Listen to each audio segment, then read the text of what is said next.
Is the world out there just driving you crazy? Well, listen to something just a little bit less crazy. This is Mike Dell's World. And take two. Anyway, today is December 5th, 2020, and this is episode number 352. And it's been over a month again. Well, we'll try not to make that happen too many times, but so be it. Anyway, today I just want to catch up on what's been going on in Mike Dell's world, and I have a little bit of I don't know about a rant, but an interesting piece of audio that I took off of YouTube that I think is relevant in 2020. Hopefully 2020 leaves and we get back to some sort of normalcy. I don't know about that, but you never know. So let's see. Let's catch up. Kathy had COVID back, when I did the last one on October 29th. She'd gotten over it, and I had gotten off of quarantine, and I never caught it, knock on wood. I might have caught it, but I never got tested positive for it because the two tests that I got came back negative. But I did feel like garbage for a couple of days, but that might have been just normal. Who knows? I did finally get the door trim around the door in here in the studio / tiny office / the shed. So I got to find a name for this. It's still Mike Dell's World Studio, but find a better name. I'm joking, on other podcasts, I'll say, coming from you from a cardboard box in my backyard. Not cardboard, a plywood box in my backyard. That's a throwback to Dan and what's his show? I keep forgetting. But anyway, the one that he always says he's under the flight path of the Los Angeles International Airport in a plywood box in his garage. Well, mine's out in my backyard. And it is snowing today. Those of you that live in less snowy climates always like to know, hey, you got snow up there? Yeah, we got some snow coming down. It's pretty light. We've had a really mild November. There was days where it was in the 60s and sunny, and got a lot of backyard and outdoor projects done. Unlike most years where I'm still scrambling to get ready for winter, I am fully ready for winter. I've got one snowblower parked here by the shed, all plugged in and ready to start, full of gas and ready to go to do the walkways in the backyard here. And then I got a new tractor. I, kept telling you guys about my old tractors, my 72 John Deeres. I have two of them. And one of them still sort of runs, I guess, although the mice ate something in the electrical system, so right now it doesn't start, but I think it's just a matter of splicing a couple of wires, and that one should still probably run, but it had other issues like no brakes and the variable speeds not working on it. These are John Deere 110s. They're lawn tractors, I guess would be not lawn mowers, lawn tractors. And actually, they're just compact tractors. They are big versions of real tractors, which a lot of the lawn tractors nowadays are not. They're just glorified lawnmowers shaped like tractors, although there are some that are real tractors. Well, these are real from 1972. Well, I picked up a John Deere 112. Yay. John Deere 112 is the same vintage. Actually, this one's a 71, so it's a little bit older, 49-year-old tractor. But some guy on Facebook, Marketplace, had it, and it looked good. And I thought, well, whatever, for $300, I'll go down and take a look at it. It was in Cadillac, Michigan. So Dad and I jumped in the truck with a trailer on it, went down there, and I drove it around the yard, and the thing was in surprisingly good condition. I think this thing spent a lot of years sitting in somebody's garage or a barn or something, and that wasn't used, because the two John Deere 110s that I have were used very heavily for most of their life. They were abused and beat, and and still in reasonably good condition. Although, like I said, they're currently not running. They're sitting over there for parts because the 110 and the 112s, only real difference was the engine. The 112 has a 12-horse engine, where the 110s both have 8-horse engines. Yeah, it doesn't seem like a lot, but if you do it in percentages, it's a pretty big difference. And 12-horse in 1971 is probably the equivalent of a 22-horse lawn tractor now, because they measured horsepower a little bit differently, and just the durability of them are way better. I mean, the tractor that I have now and the other two are made out of real steel, and not much plastic on them anywhere, and just very rugged little vehicles. So anyway, I had to do a little bit to this new one. I had to put some tires on it. The tires were all dry rotted and whatnot, and then I put my wheel weights and chains on the back and put my snowblower on it, and had to do a little bit with the snowblower itself. It needed a little bit of lubrication and whatnot on the chains and gears and belts and whatnot. So, but I got all that done, and it's sitting there ready to go in the garage. So when we get some real snow, I've got something to really get rid of it. So anyway, you don't want to talk about my tractors. And like I said, I got all my outdoor stuff done, ready to go. So I'm ready. And maybe it won't snow that much this year. That'd be good. But who knows? Let's see what else has been going on. Of course, I'm in Michigan, and under a new lockdown, at least until supposedly it's supposed to end on Monday, where they got the restaurants all closed and the schools have to go virtual, and I don't know, there's a few other little rules. And that's been a little bit ugly. I'm not saying that COVID's not real. It's real. Got some friends right now that have it, and they're doing okay. You hear the ham radio repeater in the background making a little noise. I'll leave it in there, not worry about it. But, I've got a couple friends that are currently, I've had some friends that have gotten it, and, luckily, knock on wood, everybody's been okay afterwards, and the ones that currently have it don't have it too badly, so that'll be good. Hopefully that'll continue. So I'm not saying that COVID's not real, but I think it's playing into a bigger thing. I think it's, it's a big, I don't know, not a conspiracy. I mean, or maybe it is, but, I think a lot of these governors and mayors and, even some of the national politicians, they're getting off on the control aspect of it. Now we've got to wear masks to go into a restaurant or go into a store. To buy something, you got to put a face covering on. Face covering. You know what? I hate it. Yes, I do it because I guess I don't really want to rock the boat too badly or whatever. But I don't think they do a hell of a lot. I mean, yeah, if someone's in there snorting and sneezing, it probably is a good thing. I get it. Like I said, not totally against it. I just think that it's more about the control than it is about the actual thing. So anyway, I got this little piece off of YouTube. It's meant to be somewhat humorous, but I think it's more true than humorous. Whoever controls the media controls the population, and that's us. We're the elite. We control the media, and therefore we control you. I can assure you, we the elite are not motivated by money. Even though there's just a few of us and we own nearly all of it, we're not motivated by money. We wouldn't stoop to that level. Money's a poor man's currency.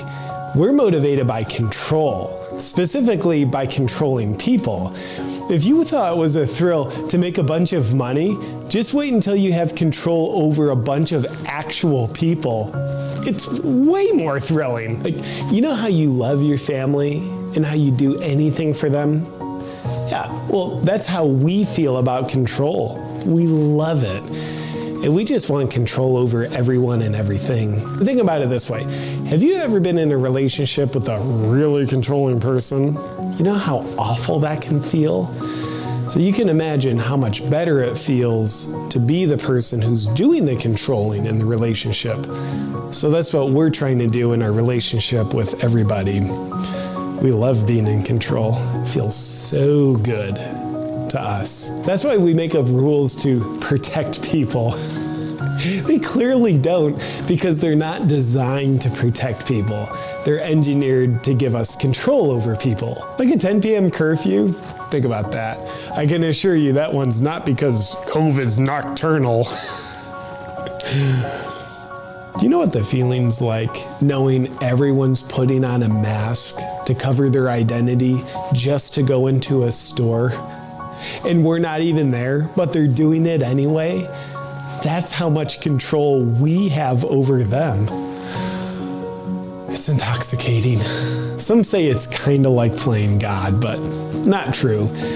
It is playing God. In fact, it's actually more than playing God, because God doesn't control people. He gives them free will.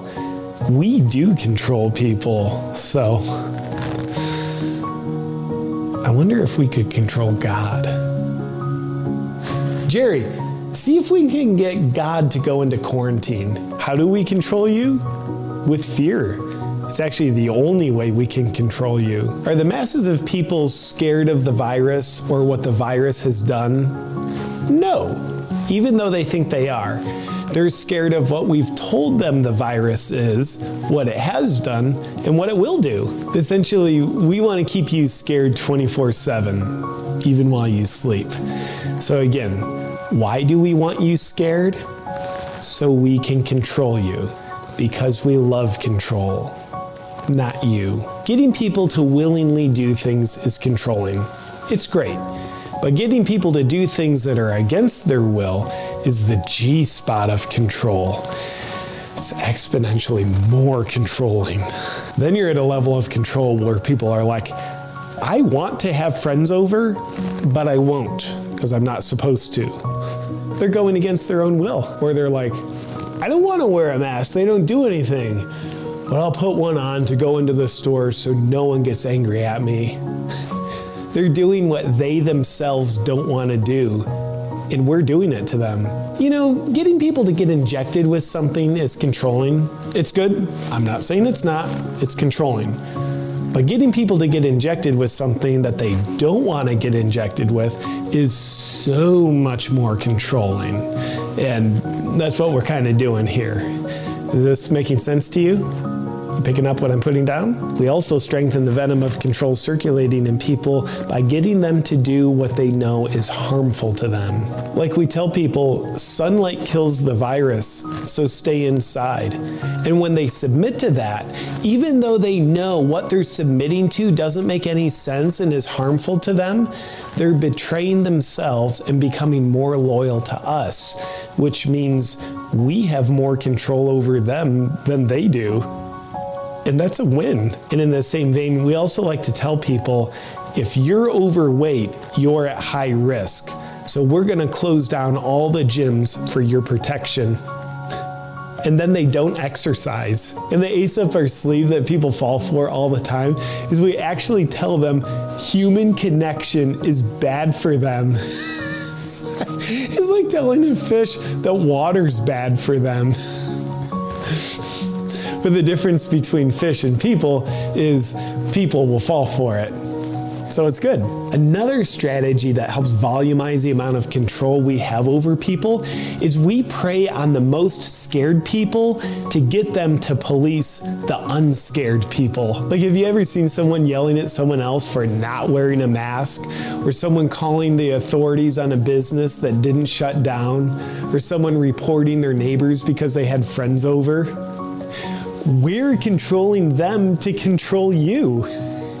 It's control squared. And I think it was Einstein who had the breakthrough equation, E equals mc squared. The C stands for controlled, the M is for masses, and the E is for elite. Elite equals masses controlled squared. Simple math. Now there's 3 things we must control in order to have complete control over you. Your thoughts, your words, and your actions. Controlling your actions. We're doing that. Wear a mask, shut your business down, stay in your home, stay 6 feet apart, etc. Controlling your words. Yeah, we're doing that. It's called censorship. We censor speech that speaks out against the scare tactics that we're using to control people. A nice side effect of this one is it's much easier to control people who don't know they're being controlled. That's why we don't let people talk about what we're doing when they recognize what we're doing. And controlling your thoughts. Yeah, we're doing that too. We control the media to control your thinking. Whoever controls the media controls the population. And that's us. We're the elite.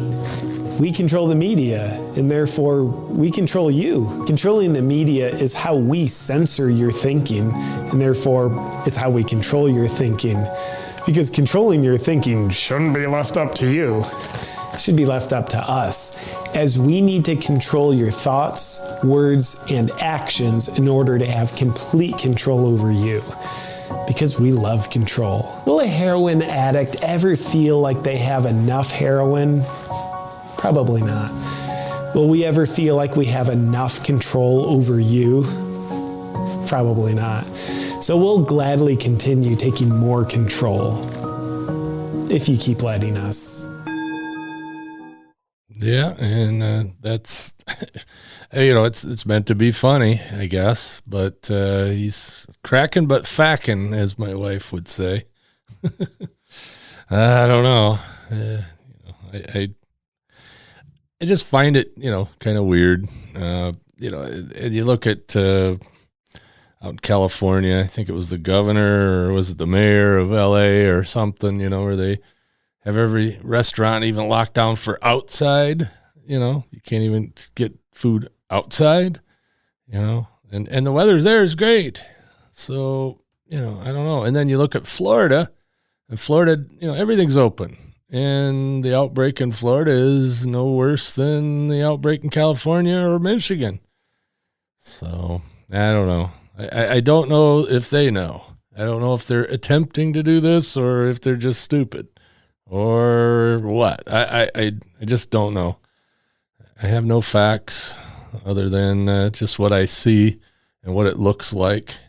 So, anyway, and yeah, talking about people yelling at people for not wearing a mask. I got yelled at in the Meijer parking lot. Meijer's a big grocery store / everything store chain, kind of like a Walmart, but it's a local chain. Local Midwest chain, I guess. They're all over the Midwest, but some lady, I was there turning in cans.